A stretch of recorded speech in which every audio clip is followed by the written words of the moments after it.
Assalamualaikum warahmatullahi wabarakatuh. Yang saya hormati Bapak Lukman Hakim SPDMM selaku Kepala Madrasah Aliyah Negeri 1 Bandar Lampung. Yang saya hormati Ibu Indah Suprapti selaku Guru Pengampu Akidah Akhlak. Dan yang saya hormati Ibu Adelina selaku Wali kelas 11 MIA 4. Saya Muhammad Deni Satrio dari kelas 11 MIA 4. Di video kali ini saya akan mempresentasikan bab tentang ilmu tasawuf. Tokoh selanjutnya Imam Junaid al-Baghdadi. Nama lengkap Imam Junaid al-Baghdadi adalah Abu Qasim al-Junaid Ibnu Muhammad Ibnu Junaid al-Baghdadi. Ia kemudian lebih populer dengan panggilan al-Junaid al-Baghdadi dan terkadang juga dipanggil al-Junaid saja. Ia lahir di kota Nihawan, Persia dan wafat pada 298 Hijriah atau 910 Masehi. Imam Junaid belajar ilmu tasawuf kepada pamannya, yakni Syekh Sari al-Sakati dan al-Harits al-Muhasibi, pendiri Madrasah al-Baghdadiyah. Sejak kecil, al-Junaid terkenal sebagai seorang yang anak cerdas sehingga sangat mudah dan cepat belajar kepada pamannya. Karena kecerdasannya itu, ketika berumur 7 tahun, al-Junaid telah diuji oleh gurunya tentang makna syukur. Maka dijawabnya dengan tangkas, syukur adalah jangan sampai Anda berbuat maksiat dengan nikmat yang telah diberikan oleh Allah Subhanahu wa Ta'ala.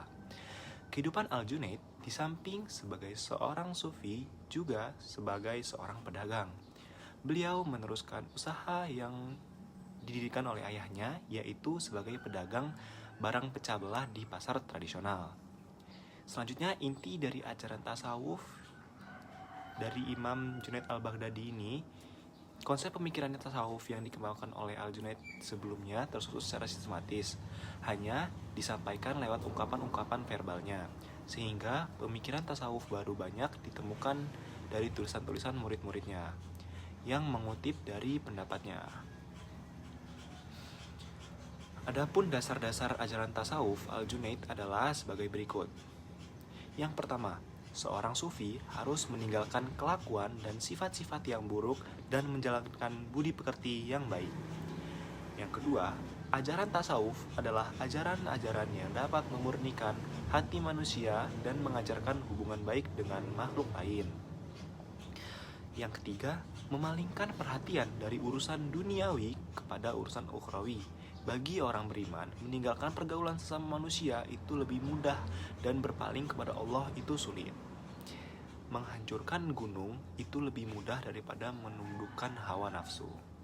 Yang keempat, harus berpegang pada tauhid, yaitu mengesahkan Allah Subhanahu wa Ta'ala dengan sesempurnanya. Yang kelima, seorang sufi harus bisa melakukan 3 syarat amalan, yaitu yang pertama, melazimkan zikir yang disertai himmah dalam kesadaran penuh. Yang kedua, mempertahankan tingkat kegairahan dan semangat yang tinggi. Yang ketiga, senantiasa melaksanakan syariat yang ketat dan tepat dalam kehidupan sehari-hari. Al-Junaid al-Baghdadi ini menjadi rujukan bagi ajaran tasawuf di kemudian hari, sehingga muncul komunitas sufi yang mengambil sanad dari beliau. Di kalangan sufi, al-Junaid dinilai sebagai guru awal dan mendapatkan gelar syekh atau penghulu di kaum sufi. Tokoh selanjutnya Robi'ah al-Adawiyah. Nama lengkapnya adalah Robi'ah binti Ismail al-Adawiyah al-Basriyah al-Khosiyah. Ia diperkirakan lahir pada tahun 95 Hijriah atau 713 Masehi atau 99 Hijriah di suatu perkampungan dekat kota Basrah, dan wafat di kota itu pada tahun 185 Hijriah. Ia dilahirkan dari keluarga yang sangat miskin dan merupakan anak keempat dari 4 bersaudara, sehingga ia dinamakan Robi'ah, yang berarti anak keempat. Beberapa hari setelah kelahiran Robi'ah, Ismail bermimpi bertemu dengan Nabi Muhammad.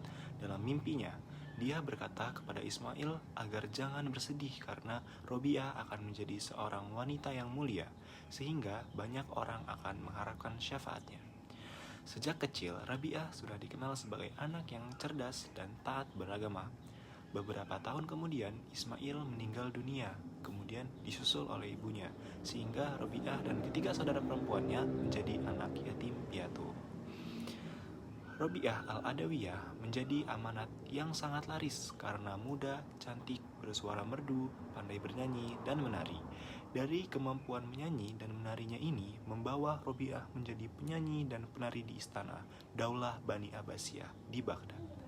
Namun demikian, setiap malam Robiah bermunajat kepada Allah dan memohon pertolongannya untuk diberi kebebasan. Robiah berdoa jika ia dapat bebas dari perbudakan, maka ia tidak akan berhenti sedikit pun untuk beribadah. Selanjutnya, inti dari ajaran tasawuf Robiah al-Adawiyah ini memiliki corak tasawuf yang unik dan berbeda dengan para sufi pendahulunya. Corak tasawuf Robiah al-Adawiyah terfokus pada konsepnya tentang mahabbatullah atau cinta Allah. Ia mengungkapkan perasaannya tentang cinta ilahi dengan dua corak cinta, yaitu cinta karena diriku dan cinta karena dirimu. Tasawuf yang diamalkan oleh Robiah termasuk tasawuf irfani. Konsep tasawuf mahabbah yang diajarkan oleh Robiah merupakan perwujudan rasa tulus dan ikhlas dengan cinta tanpa adanya permintaan ganti dari Allah. Ajaran-ajaran Robiah tentang tasawuf dan sumbangannya terhadap perkembangan tasawuf dapat dikatakan sangat besar. Sebagai seorang guru dan penuntun kehidupan sufi, Robiah banyak dijadikan panutan oleh para sufi. Sesudahnya dan puisi cintanya sering dirujuk oleh para sufi lainnya. Misalnya Abu Thalib al-Makki, As-Suhwardi, dan Al-Ghazali. Puisi cinta Robiah yang sangat masyhur adalah Aku mencintamu dengan dua cinta, cinta karena diriku dan karena dirimu. Cinta karena diriku adalah keadaan senantiasa mengingatkanmu. Cinta karena dirimu adalah keadaanku mengungkapkan tabir sehingga engkau kulihat. Baik ini maupun untuk itu, pujian bukanlah bagiku, bagimu pujian untuk kesemuanya. Tokoh selanjutnya Imam Al-Ghazali. Beliau adalah Zainuddin Hujjatul Islam Abu Hamid Muhammad bin Muhammad ibnu Muhammad Al-Ghazali At-Tusi Al-Naisaburi Al-Faqih Al-Sufi Al-Syafi Al-Syari, lahir di kota Tus yang merupakan kota kedua di keharusan setelah Naisabur pada tahun 450 Hijriah. Beliau mempunyai saudara laki-laki yang bernama Ahmad. Ayahnya adalah seorang perajin kain suf yang terbuat dari bulu domba dan menjualnya di kota Tus. Menjelang wafat, ia mewasiatkan pemeliharaan kedua anaknya kepada temannya untuk dididik. Dia berpesan, "Sungguh saya menyesal tidak belajar khat, yaitu tulis-menulis Arab, dan saya ingin memperbaiki apa yang telah saya alami pada kedua anaknya ini. Maka saya mohon engkau mengajarinya, dan harta yang saya tinggalkan boleh dihabiskan untuk keduanya." Ayahnya adalah seorang fakir yang soleh, tidak memakan kecuali hasil pekerjaannya dan kerajinan. Kebiasaannya adalah berkeliling mengunjungi ahli fikih dan mendengarkan pengajian, menghidupi keluarganya dengan nafkah semampunya. Apabila mendengar perkataan mereka, yaitu ahli fikih, beliau menangis dan berdoa memohon diberi anak yang faqih. Apabila hadir di majelis ceramah nasihat, beliau menangis dan memohon kepada Allah untuk diberikan anak yang ahli dalam ceramah dan nasihat. Nampaknya Allah mengabulkan doanya. Imam Al-Ghazali menjadi seorang yang faqih dan saudaranya Ahmad menjadi seorang yang ahli dalam memberi ceramah nasihat. Di Nisabur ini, Al-Ghazali mulai mengembangkan bakat menulisnya sehingga membuat kagum gurunya, sehingga diberi gelar Bahr al-Mughriq atau laut yang dalam dan menenggelamkan. Setelah Imam Haramain meninggal, berangkatlah Imam Al-Ghazali pergi ke Mu'askar untuk bergabung dengan majelis seminar yang digelar oleh Wazir Nizam al-Mulk. Kemudian Nizam al-Mulk mengatakannya menjadi pengajar di madrasahnya dan memerintahkan untuk pindah ke sana. Pada tahun 484 Hijriah, pada usia 30 tahun, Al-Ghazali diangkat sebagai guru besar dan rektor Universitas Nizamiyah di Baghdad. Tidak kurang dari 457 kitab telah ditulisnya. Di antaranya karya Imam Al-Ghazali yang monumental adalah kitab Ihya Ulumuddin, yaitu menghidupkan kembali ilmu-ilmu agama. Berikut ini adalah sebagian kitab yang ditulis oleh Hujjatul Islam Imam Al-Ghazali. Yang pertama, Ihya Ulumuddin. Yang kedua, Mukasyafah Al-Qulub. Yang ketiga, Mizan Al-Amal. Yang keempat, Kimia As-Sada'ah. Yang keenam, Mishkat Al-Anwar. Yang ketujuh, Minhaj Al-Abidin. Yang kedelapan, Bidayah al-Hidayah. Yang kesembilan, Al-Ulum al-Laduniyah, Risalah al-Qudsiyah. Dan yang ke-10, Tahafutul Falasifah. Dan yang ke-11, Al-Munkizu min Az-Zolal. Perkuburan At-Tabarah. Selanjutnya inti ajaran tasawuf. Sebelum menempuh jalur sufi, Al-Ghazali telah melewati pengembarannya di berbagai bidang keilmuan, mulai dari ilmu fikih, filsafat, ilmu kalam, dan yang terakhir adalah tasawuf. Bagi Al-Ghazali, para sufilah yang menempuh jalur yang benar karena mereka memadukan antara ilmu dan amal, memiliki ketulusan tujuan dan betul-betul mengalami ketenaran dan kepuasan karena mendapat pencerahan dari Allah Subhanahu wa taala.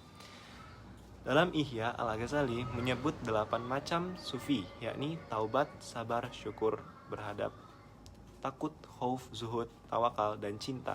Cinta adalah makam yang tertinggi yang membuahkan rindu atau syauq, inti, uns, dan ridho. Tokoh selanjutnya, Syekh Abdul Qadir Al-Jailani. Syekh Abdul Qadir Al-Jailani dilahirkan pada pertengahan bulan Ramadan tahun 471 Hijriah di kampung Jilan. Ibunya adalah Ummu Al-Khair, yaitu induk kebaikan, Amat Al-Jabar, khodam Tuhan yang Maha Perkasa. Fatimah binti Abu Abdillah As-Sumai, seorang ibu yang banyak memiliki keramah dan ahwal. Beliau menetap di Jilan sampai berusia 18 tahun. Pada tahun 488 Hijriah pindah ke Baghdad hingga akhir hayatnya. Mulai belajar sejak usia dini dengan mempelajari Al-Quran di bawah bimbingan Abu Al-Wafa, Ali bin Ugail Al-Hanbali, Abu Khattab Mahfuz Al-Halwazani Al-Hanbali. Belajar hadis kepada Abu Ghalib Muhammad bin Hasan Al-Balaqani. Belajar fikih dari Abu Sa'ad Al-Muhrimi, belajar bahasa dan sastra kepada Abu Zakaria Yahya bin Ali At-Tibrizi, Sahib Hamad Ad-Dabas, dan dari yang terakhir ini ia juga mengambil tarekat. Latar belakang pendidikannya yang sistematif mengantarkannya ke posisi yang tinggi. Ia mumpuni dalam ilmu akidah, syariah, tarekat, lughah, dan sastra. Ia menjadi tokoh utama dalam mazhab Hambali sehingga menjadi rujukan dalam mazhab ini. Syekh Abdul Qadir Al-Jailani termasuk penulis yang produktif. Di antara kitab karangannya adalah Aurat Al-Jilani, Tuhfat Al-Muttaqin, dan Sabil Al-Arifin, Adab Suluk wa Tawasul ila Manazul Muluk, Al-Hizib Al-Kabir, Futuh Al-Ghaib, dan lain-lain. Selanjutnya, inti ajaran tasawuf. Di kalangan dunia tasawuf, Syekh Abdul Qadir Al-Jailani dijuluki Sultan Al-Aulia atau rajanya para wali. Kedudukan yang mulia ini dicapainya karena akhlak yang terpuji, ahwal dan keramahan yang dimilikinya. Syekh Izzuddin bin Abdus Salam menyatakan, tidaklah diceritakan keramat seseorang secara mutawatir kecuali Syekh Abdul Qadir Al-Jailani.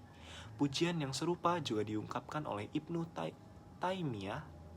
Tasawuf yang dikembangkan oleh Syekh Abdul Qadir termasuk tasawuf akhlaki, yaitu tasawuf yang berorientasi kepada perbaikan akhlak, mencari hakikat, kebenaran, dan mewujudkan manusia yang dapat mencapai maqam ma'rifat kepada Allah.